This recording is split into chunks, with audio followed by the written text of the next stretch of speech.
Hey, this is Flex Wheeler with another segment of Monday Night Muscle with special guest here, special everything, just special, Sugar Sean Ray. Hey, I'm the special guest. Nice.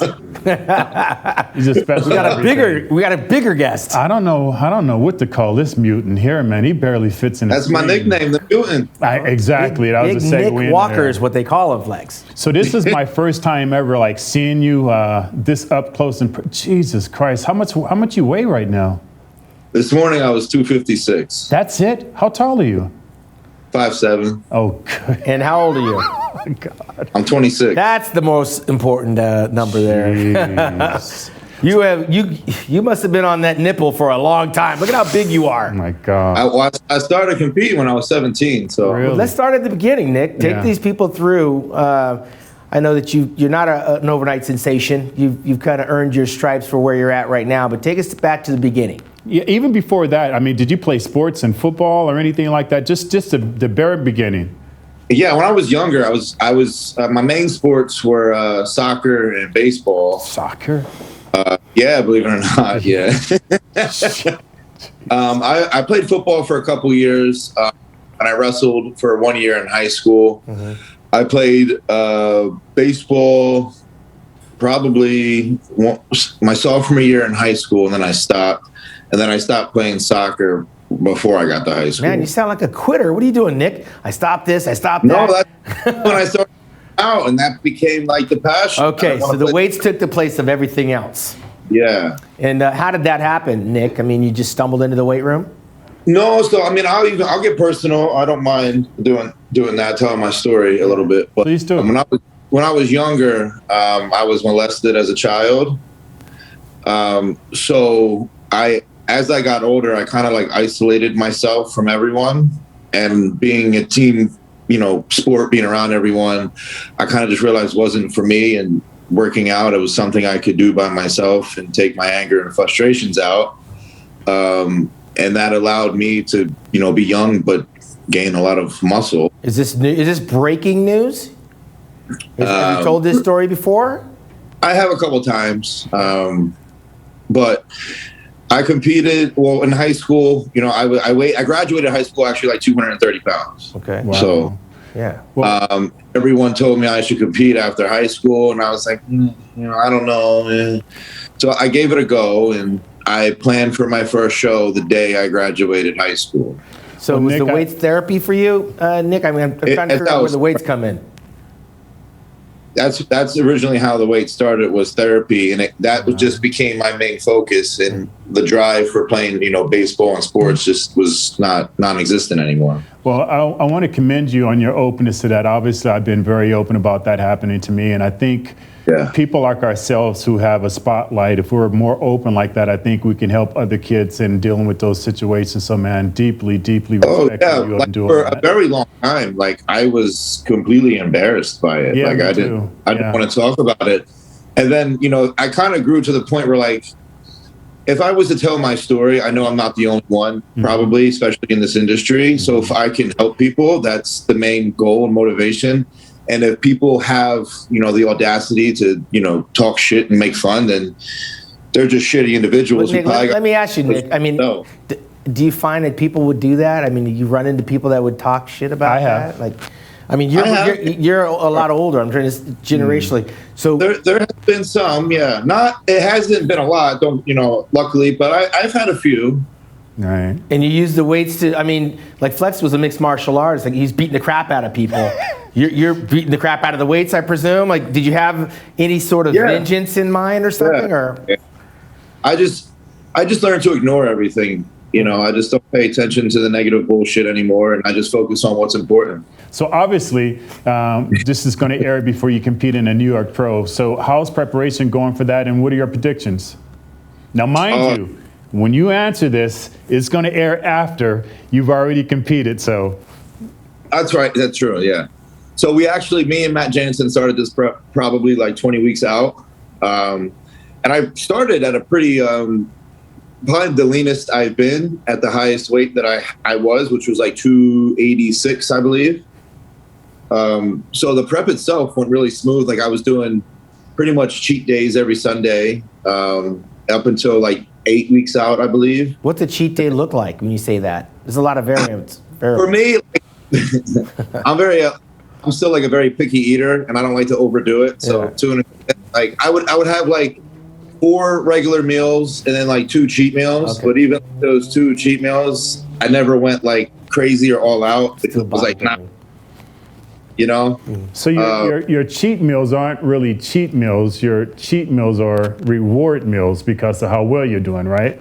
Yes. Yeah. I stopped using cheat meal and that word with my clients and everything because it's immediately defeatist mind frame. It's everything that we don't believe in. So I call it reward meals because only if you're doing well do you get a reward meal. If you're doing suck, there is no reward meal. If you do, you actually cheated. So congratulations on your reward meals. But listen, it's just freakish looking at you here on this screen and your muscles are just puking out muscles, over muscles. I have to bring you to the attention of something that's been going on. Obviously, you've seen the last airing that we had. There was a young man who's just spitting turpentine at you. What are your thoughts and what are your comebacks on the comments that Blessings had for you? I mean, if he thinks the only way he's going to beat me is because he's a better poser, he needs to recognize reality real quick. So what do you have to say about it? I've been seeing there's been a little bit of a chit chat going on between you guys online and everything like that. Are you used to that, or you seem like more of a quiet guy who likes to be dug in and doing his work? So how do you feel about him calling you out, and why you of all people? Obviously, you must be a threat to him. Well, I think he called me out simply because. What's the word I'm looking for? I guess because I'm like the highlight of the New York Pro to an extent, and I'm getting a lot of attention.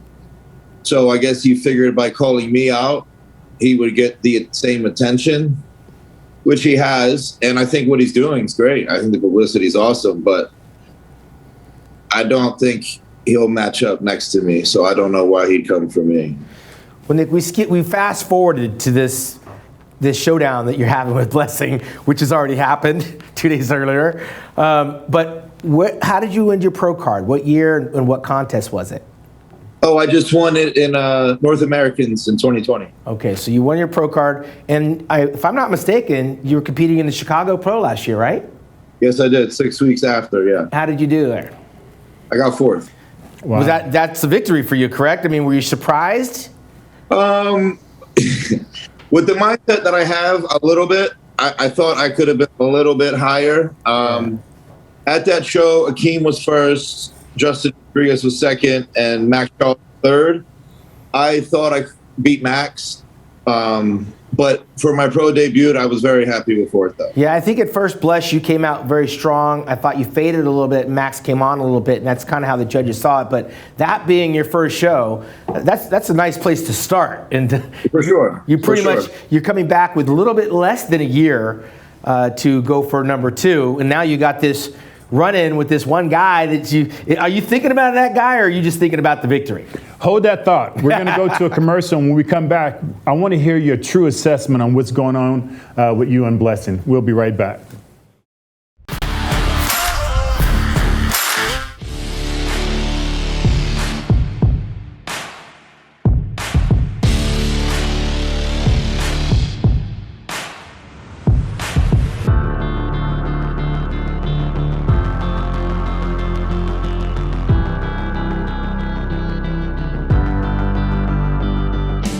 All right, we are back with Nick Walker and the fabulous Flex Wheeler. Nick, where are you calling in from, by the way? Where are you at? I'm at my house. Yeah, I know that, but is it in the North Pole or the South Pole? South Pole. I live in Florida. Oh, okay, Florida. There we go. You don't have that far to travel for the New York Pro, which is now in Tampa, Florida, by the way. It's kind of different. Like 3-hour drive. It's awesome. Yeah, so you're going to have your whole family there? Do you have the family support?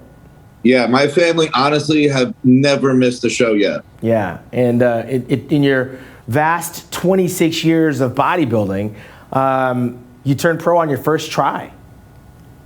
No, I did. I actually did USA's in 2016. Okay. Where I placed 6th. And then I did nationals, I did North Americans in 2017, also got 6th. And then I did nationals at the end of the year in 2017 and also got sixth. I did not compete in 2018. And then in 2019, I took second at the USA's to Zach Merkel. And then in 2020, I won North America. Yeah, see, that's what we were trying to get at, the history. So you've joined some great North America previous champions. You know, Paul Dillette. The great Jurassic Paul Dillette, the late Ray McNeil. And the incredible ageless wonder Dexter Jackson. Yep. And our very own Linda Murray are all North America champions. You're in some very good company by winning that title. And now you're doing the New York Pro Championships. We know we're a little bit of ways away, and we're talking after the fact. What is going to be different for this one as opposed to your pro debut last year at the Chicago Pro held in Atlanta? Well, this to me, even though like the Chicago Pro was my debut, this is like going to be like my first pro show where I had a full prep to really go into this. So I'm just really excited to do it and have a full prep for a pro show. So did you model yourself behind any bodybuilder? Because to me, you're kind of like the modern day, I don't know, Branch Warren type, Jay Cutler-ish. Is there somebody out there that you look at and kind of go, that's my style? I'd say Jay Cutler. Yeah, I don't see anyone carrying the type of muscle you did. I mean, I've been watching your training and stuff like that. Your hamstrings are just freaking hanging off you like slabs of muscle. But I know earlier you said, before we cut to the break, you said that you really felt that you beat not Darren Charles, but Blessing. Max. So what are you bringing to the table differently so that you don't leave it in the hands of the judges? What has changed? What have you brought up? Well, I definitely brought my quads up because, you know, I talked to Tyler after the show and, you know, they basically said they wanted them to be more, not so much bigger, but just more rounder, more full. So I've been working on, you know, bringing them more rounder, bring up my outer sweep more, my upper chest, because that was a little bit of a weak point for me, I thought. And just, you know, overall size, my back, everything. Right. And what about condition-wise? Are you going to be sharper? You said you had a complete training camp this time going in, so you really feel like this is going to be your first out, like Diana Ross, I'm coming out. So is your condition going to be better? Is it easy for you to get in condition, or what type of body type are you? It's been a lot easier. Usually it's been hard where I would have to do like two hours of cardio. But this time, like this prep, I think we got up to like 45 minutes and that was it. How are you training your muscles, Nick? Are you grouping them like chest and triceps, back biceps, shoulders and legs? How does your workout week look like? That's a lot of W's. Yeah, right. That's a tongue twister. Yeah, really. Monday is chest and biceps. Tuesday, I do back. Wednesdays are off. Thursdays are hamstrings and glutes. Fridays are shoulders and triceps. Saturdays are off. And Sunday is also quads and glutes. So do you group your muscles, the weakest muscle you do earlier in the week when you're your strongest, or is there any play to that? I know when I train, I always, that Monday, I try to train my weakest body part because I'm my freshest and everything. Do you do it the same, or what's your I mean, you can say that, but like since I do quads on Sunday and then Monday's chest, I mean, it's kind of, you know, I'm not really starting the week with chest. But even after legs, like when I get up to do chest, like I feel perfectly fine. Great. So you got a guy calling you out that you've never competed against before. Let's go. Making a lot of noise. He hasn't done a pro show yet. He hasn't competed as a pro, right? However, by the time this airs, he will have. So you're going to have a nice front row seat at seeing how well he does, whether you can back it up. Relax and watch the indie like this. You got your popcorn ready? So now he's got, you think he's putting more pressure on himself just by using your name to kind of, you know? Yeah, I do. Yeah. Wow. Your comeback to that is, I'm just going to show up on stage and do what I do. You know, I was never, I've chimed in, I've said my comments to him here and there just out of funs and giggles here, but like, I've never been one to shit talk. I always just let my stage do the talking, and that's all that's ever needed to be said for me. Yeah, you definitely seem like the type that's more about, you know, I like to do my walking on stage and my talking off stage, because sometimes that can really backfire. Do you think it's going to backfire on him? or do you think you're going to shut him up, or what's going to happen here? We'll see. I mean, like, here's my thought. So I see how he's looking. You know, he's got great shape. He's got good symmetry, but I also think he's a little on the his frame's not filled out, if that makes sense. So with especially being in New York, you have me, you have Justin, you have Hassan, who I think are just going to overpower him. So you think he's singling you out and not even realizing the other competition that he has? Huh? So he's singling you out when you're saying he actually has other competition before he even gets to you. Yeah. I mean, like I said, I only think he singled me out because of, you know, more so the publicity I was getting for the show. But Justin, you know, I think Justin's going to look great. He's going to be a problem. And if Hassan can nail conditioning, he'll probably be the biggest one in the show. Actually, I'm working with him on his posing, so yeah, I'm looking for some great things about him. Yeah? How's he look? How's he look? Honestly, he looks better than he ever has before. I mean, we all know the guy carries tons of muscle like you do. That's not his problem, right? And conditioning. So I've always felt that his posing has just been horrible. Listen, we've always said, I mean, me and Sean's our master at posing, and we took it to guys that we knew who were weak in posing. We would stand next to them and we would try to break them. But listen, it doesn't matter the condition you in, and it doesn't matter the size you in if you can't display that. You can have a guy 70% of what you bring, and he's 100% on stage with presenting that, he's going to smash you. So what is your say to that? Are you a great poser on stage? Do you know how to master the stage and control the crowd? Yes. I will say this year, me and Matt have been practicing posing every day session for a good 45 minutes to an hour. Nice. So I honestly, I'll be honest, I hate posing. It's like my least favorite part. It's rough. But I know it's a huge part of this, and it has to be done, and it has to be done correctly. And that's one of the things I'm looking forward to presenting on stage for sure. Well, this has become some free advice for you, coming from guys that have been retired as long as you've been on the planet Earth. It's all about presentation, because the judges will never ask you how big your quads are, even though you're working on rounding them out, like Tyler said. They're going to pay attention to your condition, because that's going to be a calling card. But at the end of the day, it's the presentation, even in prejudging. I'm not talking about getting up and spinning like a ballerina.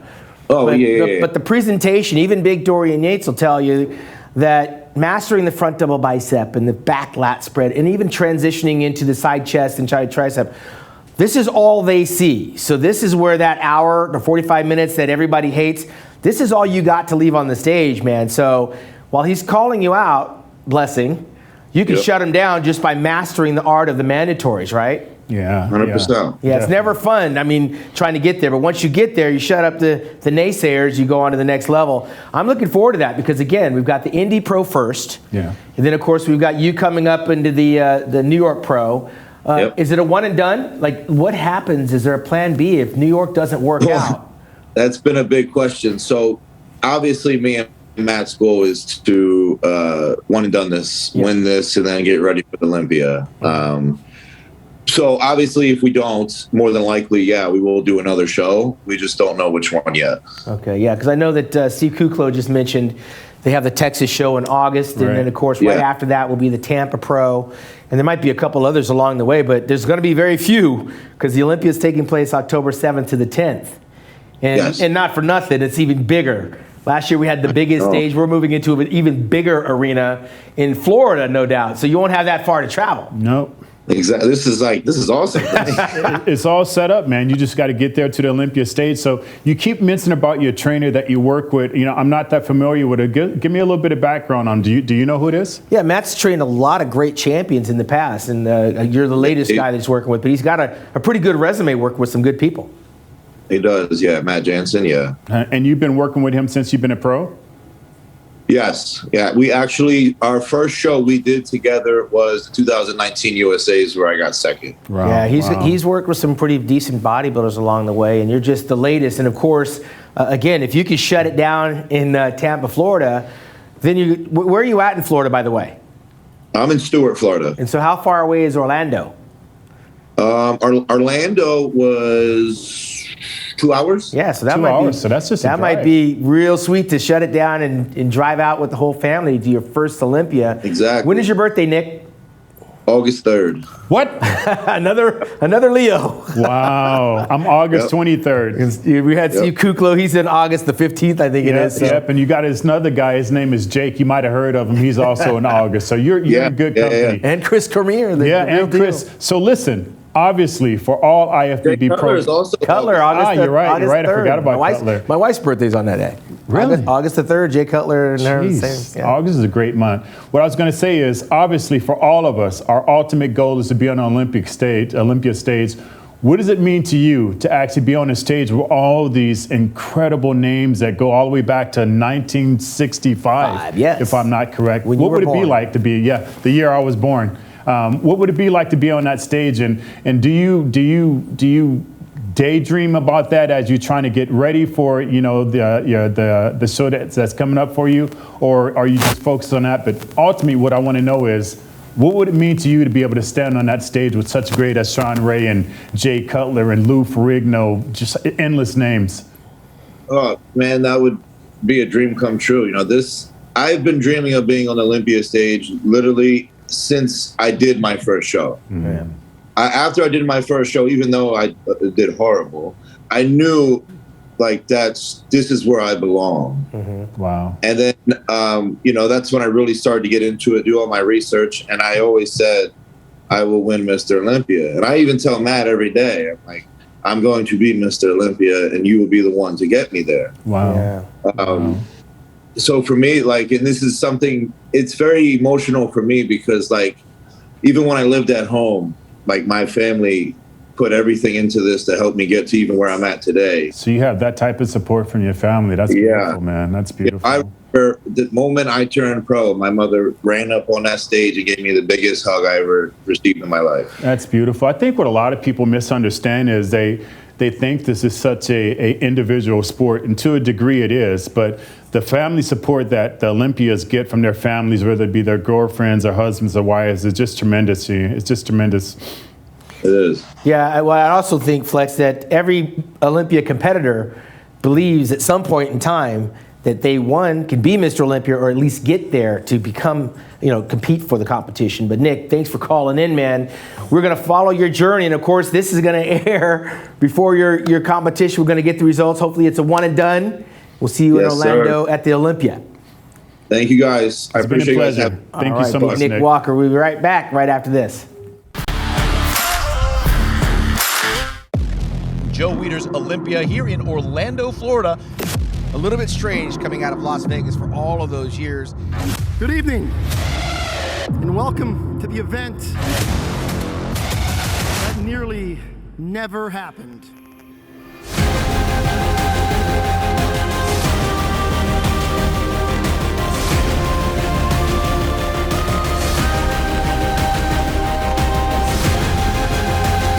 There's been an absence of a particular group of people on this stage that are back tonight.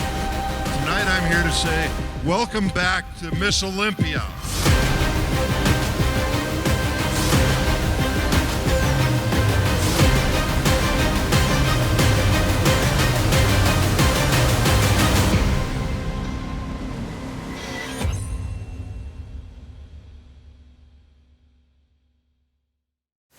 All right, we're back in Monday Night Muscle, and man, that's like a breath of fresh air having Nick Walker come on. Yeah, definitely. Sounds very humble. Yeah. And going into his sophomore competition, which is number 2, the New York Pro.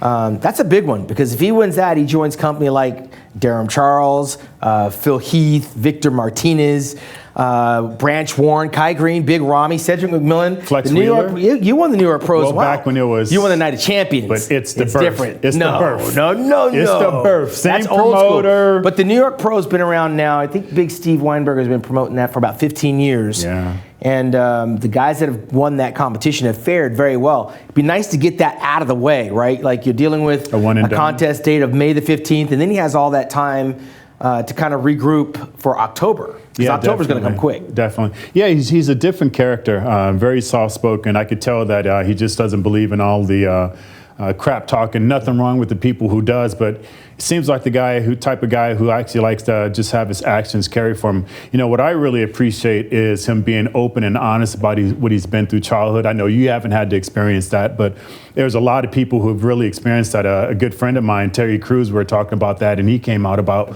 what he'd been through. But I think if more people were more honest about that, it would help the kids who maybe haven't transitioned as well as I have, or transitioned as well as other people, because it'll make them, because Sean, what you really feel like is you feel like you're the only one. You feel like it's your fault. And as you get older, I actually beat myself up to think like, how could I have not stopped that? But I have to realize, how can a 5-year-old brain deal with an 18-year-old, or how could a 14-year-old brain deal with a 30-year-old? You know, it's not possible. But I really appreciate Nick and his strength for being able to do that. I imagine it's a different case for everyone, right? Some people want to bury it and move on and kind of keep it in the past. It's different when you carry it around as the centerpiece of your progress, because the more you have it front and center, the more you're probably able to deal with it, right? Like, and by sharing the story, sharing the story made, like you said, other people may be able to become more relatable to it. I was surprised. It took me back, because I didn't know. Bodybuilding engulfs all types of people. We come into this sport with body dysmorphia, bigorexia, being bullied. We come in here with cocky and arrogance. When I think of cocky and arrogance, I think of Craig Titus. Like, it was like pouring gasoline on a fire, you know, with all the testosterone, and you just got, you know, kind of like Worldwide Wrestling Federation. And then you come in with people that are beaten down and broken, and they build themselves up. And even though you build this big exterior, you're still that person that got molested when you were a child, and you're 100%. Very fragile. I'm sure there's key words in there that can trigger. I saw you tear up. As soon as he said that, your eyes started to well up, and it probably took you back to a time and a place. Mike Tyson, he said the same thing. No, because it's something that you carry with for the rest of your life. It's just really hard to talk about. I don't think the pain probably ever goes away. I imagine the more mature you are about it, the more you learn about it, and the more you share you get managing tools and you start stuff managing like that. it. But it's a Band-Aid, isn't it? Yeah, definitely. Every time I hear, and I've been open about my situation for the last 2 decades or plus, so just the messages I get from people that you just would not think, it just, you know, it really takes you back to that. I know when I was a police officer and I had to sit there and speak to a woman who's molested, it was just difficult. Yeah, but sometimes it's relatable because they're talking to someone that's been there and done that. And again, we've got people that are drug addicts. We have people that were kicked out of their house because they chose to be a bodybuilder. The father didn't recognize his son shaving his legs and looking at half-naked men, and he wants nothing to do with them. So for Big Nick Walker to come on here and kind of share with us the journey that he's on, and to have the level of success at such a young age, 26 years old. I mean, the guy is making some waves, and one has to wonder, how much bigger can he get? And how much more can you put on? And how smart he is in his trainer to know, hey, this is a limit. Don't exceed this limit. Because no matter what, you can have a beautiful woman who has a great body, but she accentuates that in certain ways. It's no longer, you know, acceptable or presentable. Same thing with us. We can carry on so much muscle that it just doesn't look right for our frame anymore. So it's really going to be interesting to see how intelligent Nick's crew is about keeping him from going over that barrier. But also, it's great to hear that his family is so supportive, right? My family really didn't know about it at all. My family's a football and track family, so literally, you know, I don't want to call out any names of my family, but the majority of my family members never even showed up to a contest. I mean, my dad didn't come. I think I probably did 600 shows before I even got in AAU, before I even got to NPC. The only show he had ever showed up to was the USA Championship after I competed so much. So it's great to hear that Nick has such a huge support system. And I know your family was very supportive of you. Absolutely. And again, I mean, Sergio Oliva Jr., his father was 3-time Mr. Olympia, didn't want him to be a bodybuilder. I can see why. And never helped him be a bodybuilder. Right. Whereas Lee Labrada, with Hunter Labrada, it's a whole different dynamic, isn't it? And yet they both wind up at the same place because they both won a pro show. They both qualify for the Olympia and have done the Olympia. So it's very interesting, the journey of a person's path to the Mr. Olympia. And I got to cut you off respectfully. The same thing happened. My son Darius, you know, he told me he was in a 10th grade doing great in football, hated school like most kids do, unfortunately. And he looked at me, and I remember I had one of those hard conversations with him about his grades, and he's like, Dad, I want to be like you. I go, what do you mean? He goes, man, I want to be a bodybuilder. And you know me, I'm a big crybaby. I immediately broke down, even now. Yeah, this show, this is the show you can cry on. Yeah. And I was like, I said no. And he goes, why? And I go, no, son. He goes, but I'm your son. I have everything you do. I can be great like you are. And I'm like, you know, you just don't realize how difficult it is. You know, how difficult it is. Yeah. And obviously, bodybuilding is a tremendous sport. I've said this a billion times. I don't care whether you're an actor, an actress, a singer, anything at walk of life, or just a soccer mom or weekend warrior. You got to come into our world to better yourself.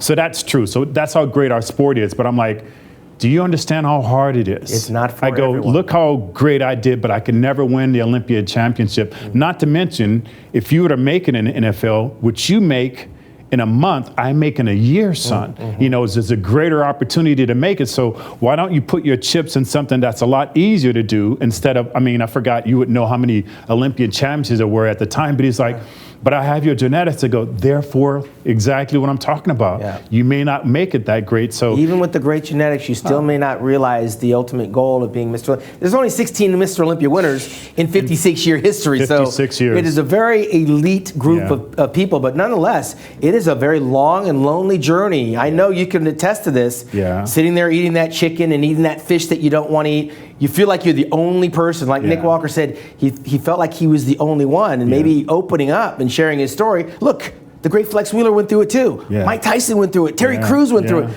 Yeah. You find there's more people that are successful people that are able to turn the corner. And by Nick sharing his story, it's a pleasure to watch the youth come up like that. He's going to have a long run here on the next generation of bodybuilding, but it's not going to be easy because, again, like you said, we got Labrada and some of the other guys, and we definitely want to see how that show turns out for him in New York with Big Mouth Blessing. I'm going to call him Big Mouth. He calls himself the Boogeyman.